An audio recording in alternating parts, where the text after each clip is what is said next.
talking about the Bill C447, which was tabled in the House almost a year ago, last year on September 30th. And many of us from Ottawa chapter were there, about 15 of us, to encourage Bill 6A, who's the NDP MP from the Burnaby in BC, and Jim Kuriaginis, who is NDP, Liberal MP from Scarborough, who co-sponsored it. So we were in the House and delighted that that bill was introduced.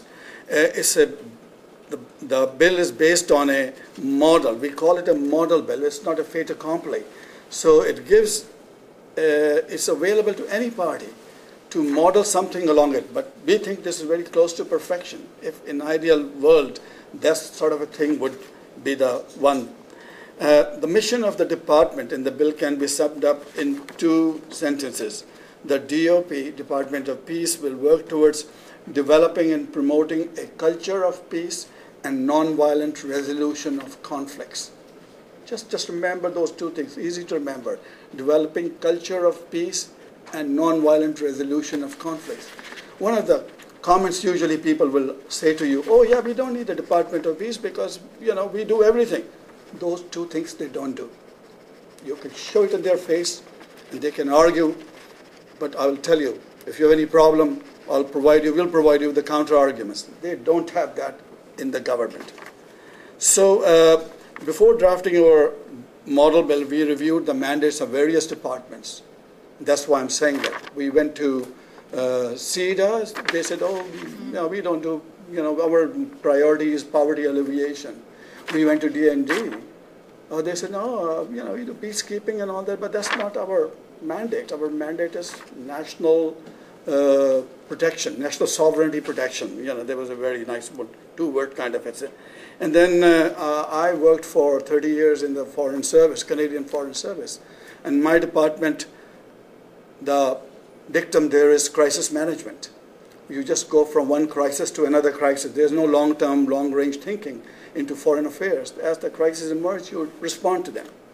So we found actually there were about 7 departments where peace sort of a work being done, but they were not talking to each other. They were in their own silos. And there was no strategic focus for peace, peace building, peacemaking, peacekeeping in one place.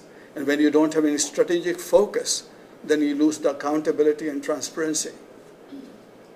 And around that time, we also found out, actually, I mean, the bill, the money which was being spent on peace was about $19 billion. Now the amount has gone far higher than that. But I was totally, I had not realized, 30 years working in the government, suddenly our government spends $19 billion. I mean, now we know Americans spend trillions and all this, so 19 billion looks very small and meager. But 19 billion taxpayer money, and for which there's no accountability, for which there's no transparency. And that's what personally drove me, more than ideology or anything. And I think that should be, as Canadians, we are always thinking about tax dollars. And that's why we ask for accountability and transparency of what we take. So beyond a moral reason, this is another one. The Department of Peace will act as a sensor for early detection of conflict, not after the conflict has become a full-blown war, and focus is going to be doing a long-range, in-depth expertise that will seek creative solutions to prevention of violence. There is no work being done on prevention of violence. If you think that violence means you've got to take army to do collateral damage, I mean, in Iraq, I mean, that's not our army, but in Iraq, the 95% of people who are killed are civilians. So you don't call that peace. And that's why we define, I usually call about peace as a non-killing peace. Are we doing that? And that comes from the prevention of violence. Department of Peace, as in the Bill C447, has 5 key responsibilities. Human security responsibility, educational responsibility, domestic responsibility, international responsibility, and then covering all that is a civilian peace service, a service of experts, professionals who are trained in mediation, prevention, mediation, and reconciliation. Right now, that kind of a civilian peace force doesn't exist. I was in Europe a couple of years ago, and somebody asked me, they were doing a paper, they were preparing a proposal for European Union, and they said, oh, Europe is working on something like about a rapid reaction force for which they want about 10,000 people. How many experts do you think there would be in Canada who could deliver that? And I just thought very hard about the people I know in the network, and I couldn't think about more than 25 people. So I said 25. So I was hoping for somebody from a country like Canada, at least 500,000 people. We don't have that capacity. They don't have capability.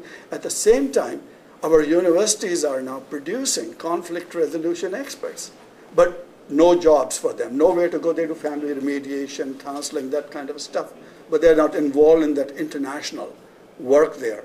So most of us who feel like that, they get driven by, they join Christian Peacemakers team or Peace Brigades International, do it absolutely at personal risk and with no money. Cost, yeah.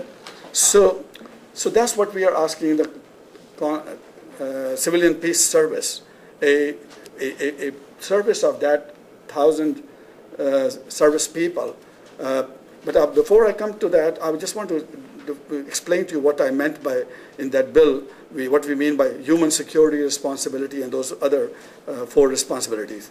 Human security responsibility, pioneer of that concept came from this town, Lloyd Exworthy. Once he was out, that concept has just been totally distorted, altered, has become something else.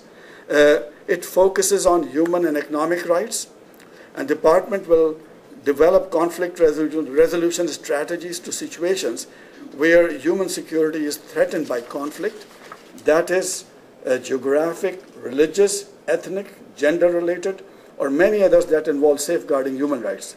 And 2, it will be safeguarding human security, which results from economic concerns, disputes concerning natural resources, food, environment, and gender consent.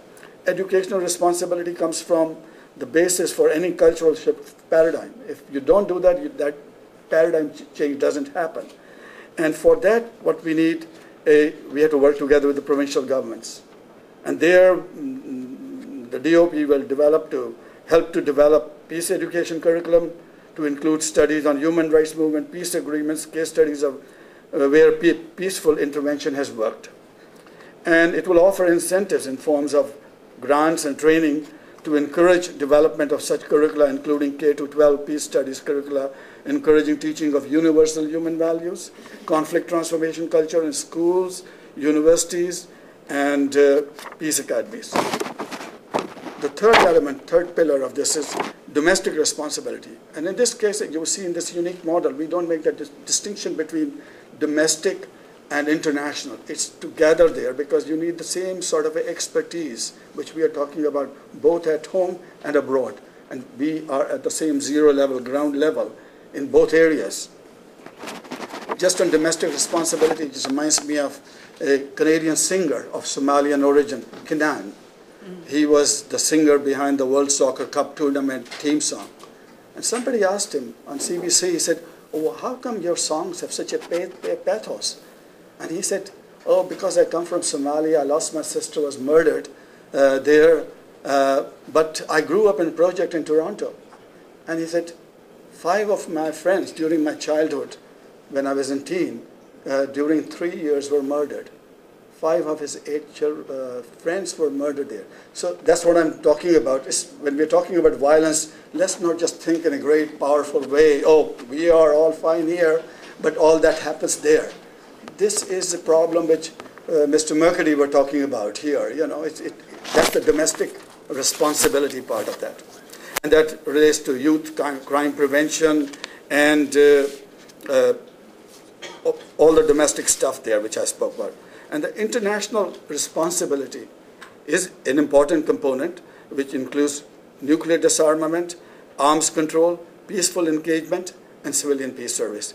And the Department of Peace will advise the National Defense and DFATE ministers on all matters relating to national security, It will provide training of all Canadian personnel who administer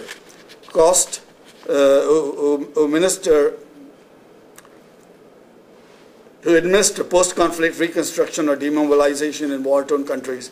But the three key functions of this part of the ministry will be to submit to Prime Minister recommendations for reducing the numbers of nuclear and other weapons of mass destruction and stopping their proliferation, make an annual report to PM on the sale of arms from Canada to other nations, and impact of such sales on peace. And third, provide to Department of National Defense on request ethical and value-based analysis of programs.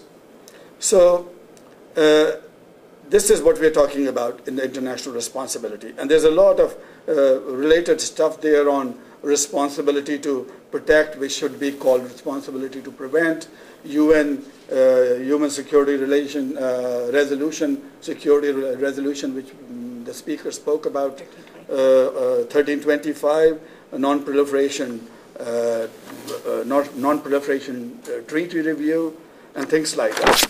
So there's a great deal of work, and we think the Department of Peace will be responsible for recruitment, training, and deployment of peace professionals. And these peace professionals will be developed through the help of this department. And in Ottawa, we have a sister group called Civilian Peace Service Canada, which is working on issues related to values and competencies needed for peace professionals. It's working on youth component of program like that. You'll be surprised the way I was. In Canada, we pay each year, the government pays $200 million to the cadet program.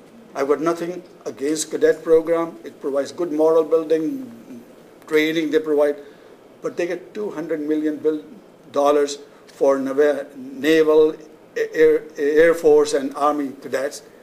And your and my children, if they want to do something on the peace building, what do they get? Something to think about. If they could just give them about $20 million. So we are working on a project like that in Ottawa, and we're planning to have a conference there in February with Civilian Peace Service and other groups, youth groups. This is basically the guts of the bill which we have put together. So you can see it's not an ideological rhetoric or blowing our hot air. There is a rationale there. There is a way to show them how to do it. And most of the times when we are talking to the politicians, they are responding. They're listening to us and say, oh, because they don't think that when they're thinking about Department of Peace, they're thinking, oh my God, these guys would be doing yoga there, or meditation or something like that.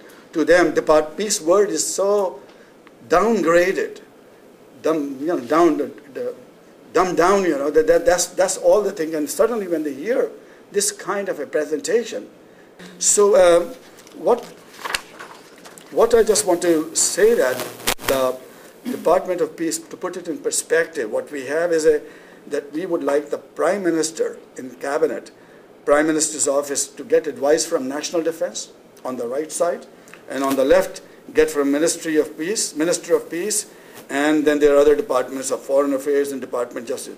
But the key role of the Minister would be advisory and consultative role in the Cabinet.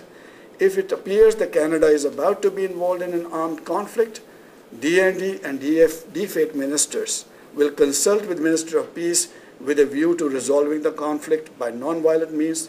Minister of Peace will assess the effectiveness of any diplomatic initiatives to prevent a war and role played in ending the conflict. Minister will establish consultative process in any potential or ongoing armed conflict involving Canada and any other nation at home or abroad. Thank you very much.